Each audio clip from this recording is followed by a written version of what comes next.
Dan jangan lupa itu harus dicampur daripada kalsium teman-teman, untuk menjaga kekurangan daripada kalsium burung tersebut.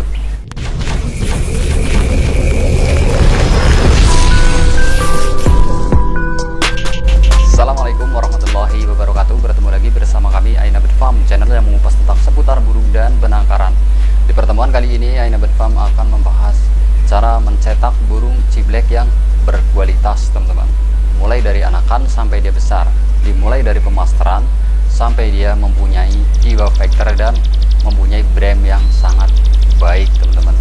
Tapi sebelum video kita lanjutkan, ada baiknya teman-teman yang baru gabung silahkan subscribe terlebih dahulu agar kami terus bisa memberikan motivasi dan tentunya masih bisa berbagi bersama Kicau Mania seluruh Nusantara. Oke teman-teman, kita lanjutkan. Nah, untuk mencetak burung ciblek yang berkualitas baik itu dimulai dari burung yang masih anakan ya teman-teman. Kalau untuk burung yang sudah dewasa itu biasanya membutuhkan waktu yang lebih lama teman-teman, karena burung yang masih anakan itu lebih mudah dicetak alias dididik daripada burung yang sudah dewasa teman-teman.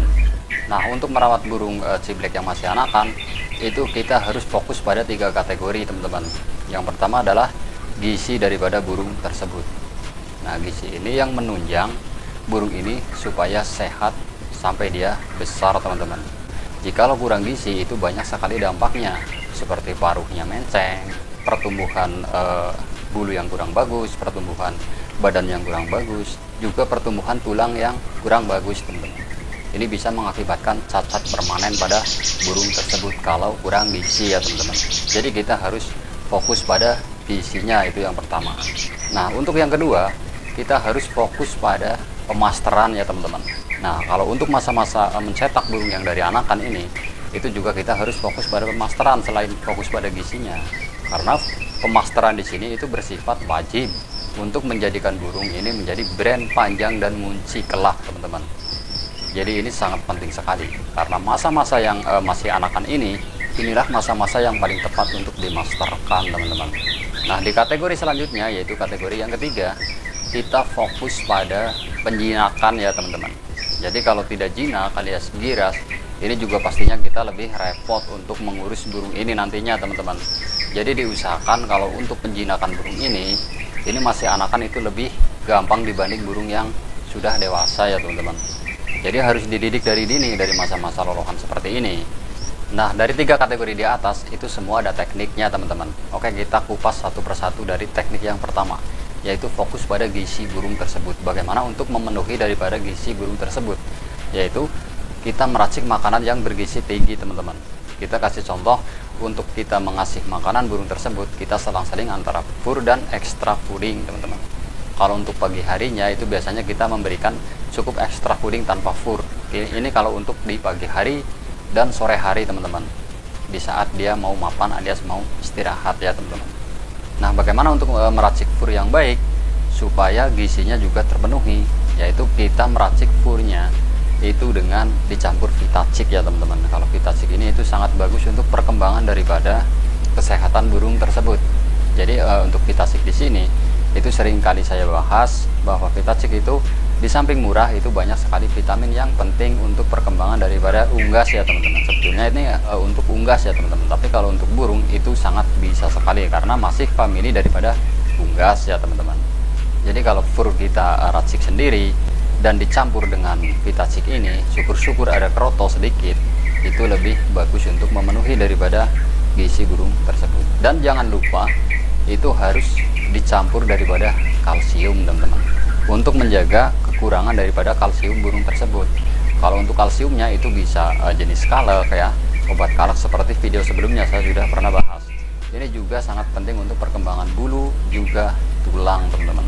Ini kalau untuk kalek, yaitu kalsium dosis tinggi, beli di apotek banyak teman-teman. Kalau untuk penggunaannya kita menyesuaikan saja, jangan terlalu banyak, karena kalsium ini juga berdosis tinggi teman-teman.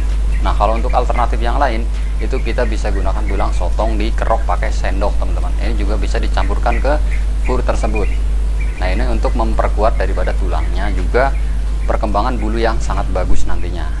Nah, itulah dari jenis kesehatannya ya teman-teman. Sekarang di kategori yang kedua, yaitu pemasteran. Kalau untuk pemasteran itu berkategori wajib teman-teman, karena kita menginginkan burung ini bisa brand panjang, rapat, dan ngunci nantinya.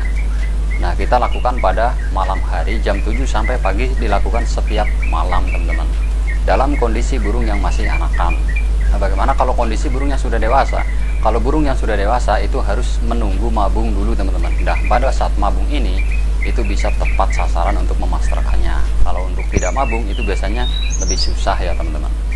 Nah, itu kita lakukan jam 7 malam sampai pagi, dilakukan 1 minggu full 1 materi teman-teman. Nah, setelah 1 full materi, kalau untuk materi yang mau berganti itu bisa dilakukan perubahan materi pada di minggu kedua ya teman-teman. Nah, itu di kategori yang kedua. Dan sekarang di kategori yang ketiga teman-teman. Nah, di kategori yang ketiga itu kita fokus pada penjinakan ya teman-teman. Bagaimanapun untuk burung ciblek ini, walaupun kita pelihara dari kecil, dari lolohan, itu bisa mengalami gagal jinak ya teman-teman. Ini banyak sekali kasusnya karena kita lalai dalam merawat burung ini, alias kita lebih cuek dibanding kita banyak waktu untuk burung ini ya teman-teman. Itu biasanya terkendala kita kerja, kita beraktivitas yang lain, pastinya burung ini bakal jauh dari kontak manusia teman-teman, alias kontak dengan diri kita sendiri. Jadilah burung ini akan menjadi gagal jinak ya teman-teman. Jadi untuk menjinakkan ini juga ada tekniknya sendiri teman-teman. Jadi kita menggunakan sangkar yang lebih kecil, karena sangkar yang lebih kecil itu mengurangi daripada gerak burung ini teman-teman. Ya, otomatis burung ini akan cenderung lebih jinak nantinya. Nah, syukur-syukur kita banyak waktu, menghabiskan waktu untuk beberapa jam untuk sering kontak dengan burung ini. Nah, ini pastinya lebih baik ya teman-teman. Tapi kalau untuk menggunakan sangkar yang kecil ini sangat efektif sekali. Dan kita gantung di yang lebih rendah teman-teman, khususnya itu yang banyak lalu lalang manusia.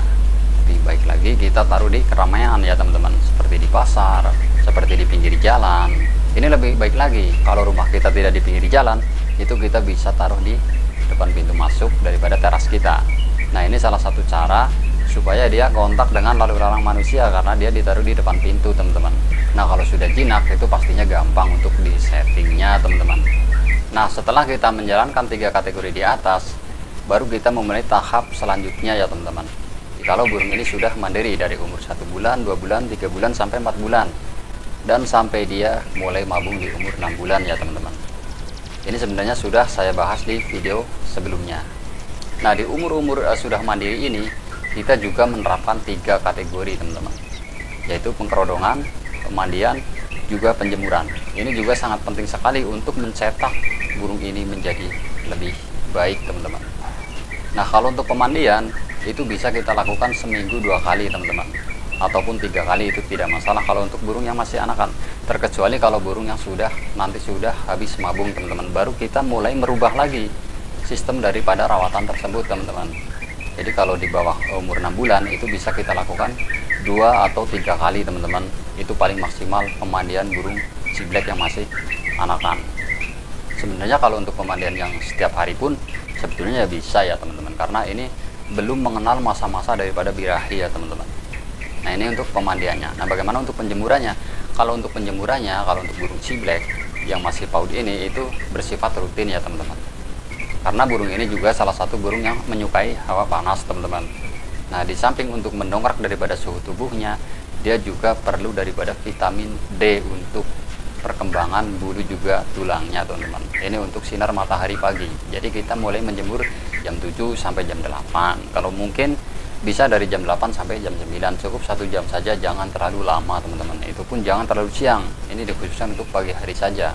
Ini untuk burung yang masih PAUD alias anakan ya teman-teman. Ini bersifat wajib dan harus rutin setiap harinya dilakukan.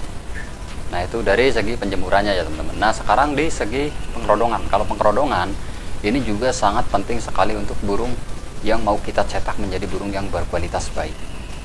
Karena bagaimanapun pengkerodongan ini bersifat wajib teman-teman. Nah, kita bisa menerapkan semi kerodong teman-teman. Semi kerodong artinya itu kita bisa menerapkan kadang kita kerodong, kadang tidak. Tapi kalau untuk malam hari itu wajib kerodong teman-teman, karena untuk menghindari daripada hewan-hewan yang bersifat racun. Nah, kalau untuk siang harinya ataupun sore harinya itu kita bisa menerapkan semi kerodong. Kadang kita kerodong, kadang kita ablak. Kalau kerodong sifatnya untuk menata daripada faktor burung ini, kalau ablak sifatnya untuk supaya burung ini tidak takut bunyi jika melihat sesuatu. Jadi ini dua-duanya berfungsi ya teman-teman.